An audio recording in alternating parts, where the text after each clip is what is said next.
পর্যন্ত যা মোটামুটি এসছে, থার্ড ফোর্থ পেজ হয়ে গেছে, তাতে 195 থেকে 200-র মধ্যে বিজেপি বড় জোর হলে থাকতে পারে, আর ইন্ডিয়া জোট পাবে 295 থেকে 315। বিজেপি নেতৃত্বাধীন এনডিএ জোট 200 অতিক্রম করবে না, আর ইন্ডিয়া জোট 315টি আসন পাবে। পঞ্চম দফা ভোটের আগে মঙ্গলবার ভবিষ্যৎবাণী করে তোলপাড় ফেলে দিয়েছেন মমতা বন্দ্যোপাধ্যায়। বুধবারও মমতার মুখে শোনা গেল কোন রাজ্যে বিজেপির পরাজয় নিশ্চিত।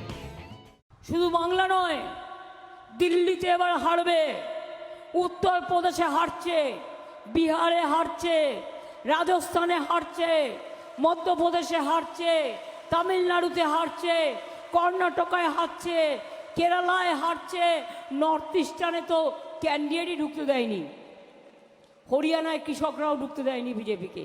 তো সিটটা পাবে কোথায়? জিতবেটা কোথায়? জেতার অঙ্ক নেই। মমতার দাবি সরাসরি নস্যাৎ অমিত শাহের। 380 सीट में मोदी जी 270 सीट लेकर पूर्ण बहुमत प्राप्त कर चुके हैं। মমতা বন্দ্যোপাধ্যায়ের অভিযোগ, বাংলায় সিপিএম কংগ্রেসের সঙ্গে তৃণমূলের জোট নেই, যা আছে তা দিল্লিতে। মমতার সাফ কথা, ইন্ডিয়া জোট ক্ষমতায় এলে বাইরে থেকে সমর্থন দেবে তৃণমূল। ইন্ডিয়া জোট, এখানকার বাংলা সিপিএম কংগ্রেসকে ধরবেন না, ও দুটো আমাদের সাথে নেই, ও দুটো বিজেপির সাথে আছে। আমি দিল্লির কথা বলছি। ইন্ডিয়া জোটকে নেতৃত্ব দিয়ে বাইরে থেকে সব রকম সাহায্য করে আমরা সরকার গঠন করে দেব। মমতার বিরুদ্ধে দ্বিচারিতার অভিযোগ বাম কংগ্রেসের।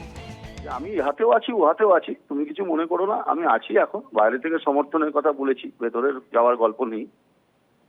ওনার এই সুবিধাবাদী নীতিটা না মানুষ বুঝে গেছে। মমতা ব্যানার্জি দুদিকেই আছেন। উনি বলছেন ইন্ডিয়া জোট করলে আমি ইন্ডিয়া জোটকে সমর্থন দেবো, ইন্ডিয়া জোটকে বললো যে আমি আছি ভাই তোমাদের সঙ্গে, কেউ বিশ্বাস করে না মমতা ব্যানার্জি। কেন্দ্রীয় ক্ষমতায় কে আসবে তা জানা যাবে 4 জুন। তবে মমতার বাইরে থেকে সমর্থনের বার্তায় কি কংগ্রেসের সঙ্গে মতানৈক্যের ইঙ্গিত স্পষ্ট?